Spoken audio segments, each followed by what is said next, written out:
పహల్గామ్ ఉగ్రదాడి 1990లో ఉన్న కాశ్మీరీ పండితుల ఊచకోతకి ఇదొక ప్రతిబింబంలా అనుకోవచ్చా? అసలు వాళ్ళకి దీనికి ఏంటి సంబంధం? అంటే అప్పట్లో కాశ్మీర్లో ఉన్నటువంటి పండితులందరూ కూడా సుమారుగా 1.5 మంది పండితులు ఉండేవాళ్ళంట. సో అప్పట్లో ఇదే విధంగా ఉగ్రవాదులు దాడి చేసి వాళ్ళందరినీ కూడా అక్కడి నుంచి పరారైపోండి అనే విధంగా కూడా బెదిరించారంట.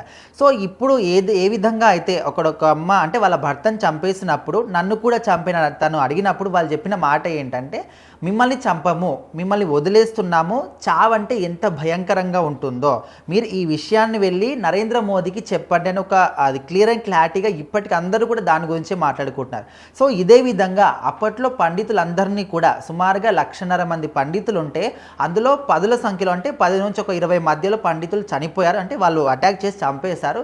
మిగతా వాళ్ళందరినీ కూడా ఒక మైక్ పట్టుకొని కూడా ఇలాంటి నినాదాలు చేశారంట. అంటే మీరందరూ కూడా ఇక్కడ ఉంటే మతం మార్చుకోండి, లేకపోతే ఇక్కడ నుంచి పారిపోండి, అది కూడా లేదనుకుంటే ఇక్కడే ఉండి చావండి, కాకపోతే మతం మాత్రం ఖచ్చితంగా మారాల్సిందే ఇక్కడ ఉంటే.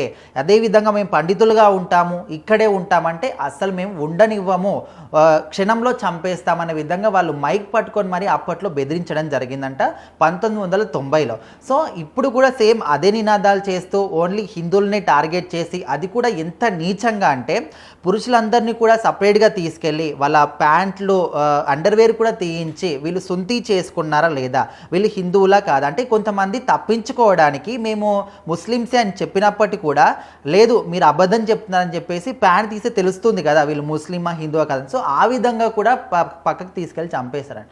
సో ఈ విధంగా అప్పుడు కూడా పండితులందరినీ కూడా ఇదే విధంగా పంపించి ఈ విధంగా నినాదాలు చేశారు. ఇప్పుడు కూడా ఇదే విషయాన్ని క్లారిటీగా అక్కడికి వెళ్ళి మీరు చెప్పాలి, చావంటే ఎంత భయంకరంగా ఉంటుందని చెప్పారు. కాబట్టి మరి అప్పటి దానికి ఇదేమైనా ప్రతిబింబమా? సేమ్ అదే విధంగా ప్లాన్ చేసుకొని మరి ఇప్పటి వరకు కూడా దీన్ని కొనసాగిస్తున్నారంటే ఖచ్చితంగా అప్పటి నుంచి ఇప్పటి వరకు ఎవరెవరైతే అంటే వాళ్ళ వారసత్వాన్ని ఇంకా కొనసాగిస్తున్నారో, అంటే 1990s అంటే అప్పట్లో దాదాపు ఇప్పుడున్న జనరేషన్ వాళ్ళు ఎవరు కూడా పుట్టి ఉండరు. సో అప్పట్లో ఉన్నటువంటి ఆ ఒక కర్తవ్యం ఏదైతే పెట్టుకున్నారో వాళ్ళు సేమ్ అదే విధంగా ఇప్పటి కూడా అదే కర్తవ్యాన్ని తీసుకొచ్చారంటే మరి వాళ్ళకు అప్పుడున్న వాళ్ళు ఎవరు కూడా దాదాపు ఇప్పుడు ఉండకపోవచ్చు. మరి ఎవరు చెప్పారు అంటే ఖచ్చితంగా వాళ్ళ వారసత్వాన్ని ఎవరైతే ముందుకు తీసుకొస్తున్నారో ఉగ్రవాదుల వారసత్వం అనేది ఖచ్చితంగా వాళ్ళు ఒకే కర్తవ్యంతో ముందుకు వస్తున్నారు.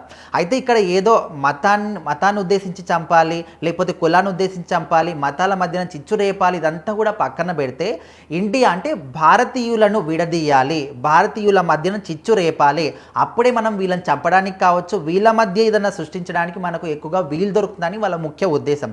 చాలామంది హిందువులను టార్గెట్ చేశారని, లేకపోతే ముస్లిం టార్గెట్ చేయలేదు, వాళ్ళని వదిలేశారు, వీళ్ళని చేయలేదు అంటే ఇదంతా కూడా మతాల మధ్యన కల్లోలాలు సృష్టించడానికి మాత్రమే. ఏదో హిందువులని టార్గెట్ చేశారని చెప్పడానికి కూడా 100% కరెక్ట్ కాదు. ఎందుకంటే చనిపోయిన వాళ్ళలో 2-3 ముస్లిమ్స్ కూడా ఉన్నారు. అండ్ రీసెంట్గా కొన్ని వీడియోస్ కూడా వైరల్ అవుతున్నాయి. కొంతమంది ఇక్కడ అటాక్లో గాయపడ్డ వాళ్ళందరినీ కూడా కొంతమంది ముస్లింలే వాళ్ళ భుజాల మీద ఎత్తుకొచ్చి మరి వాళ్ళకు ప్రాణభయం ఉన్నప్పటికీ, అటాక్ చేస్తున్నప్పటికీ, వాళ్ళ ప్రాణాలు కూడా పోతాయని తెలిసినప్పటికీ కూడా ముస్లిం సోదరులందరూ కూడా వాళ్ళని భుజాల మీద ఎత్తుకొని సురక్షిత ప్రాంతాల్లో కూడా చేర్చారు. ఆ వీడియోస్ కూడా సోషల్ మీడియాలో కనిపిస్తున్నాయి. సో దీన్ని బట్టి చూస్తే ఇక్కడ మతాల మధ్యన చిచ్చు రేపి వాళ్ళంటే ఇప్పుడు మన భారతదేశం అంటే సర్వమతాల సమ్మేళనం. ఎవరైనా ఎక్కడైనా ఏ పనైనా చేసుకొని ఎక్కడైనా బతకొచ్చు, ఆ స్వేచ్ఛ ఇక్కడ ఉంది. అందరం కలిసికట్టుగా ఉంటున్నాం కాబట్టి భారతదేశం హిందుత్వంతో ముందుకెళ్తుంది. సో వీళ్ళ మధ్య ఏదో ఒక కలలను సృష్టిస్తే ఖచ్చితంగా వాళ్ళకి ఏదో ఒకటి సృష్టించడానికి ఈజీ అయిపోతుంది. సో అందుకోసమని ఇలాంటివన్నీ కూడా చేస్తున్నారు. సో మరి ఇప్పుడు జరిగిన ఈ దాడికి అప్పట్లో 1990sలో పండితుల ఊచకోత అనేది దీనికి ప్రతిబింబం అంటే ఖచ్చితంగా దాని యొక్క వారసత్వం ఇక్కడ వరకు తీసుకొస్తున్నారు. సో మరి దీనికి ఏ విధమైనటువంటి పరిష్కారాలు దొరుకుతాయో, మరి మన ప్రభుత్వం ఎలాంటి పరిష్కారాలు చూపిస్తుందో చూడాలి.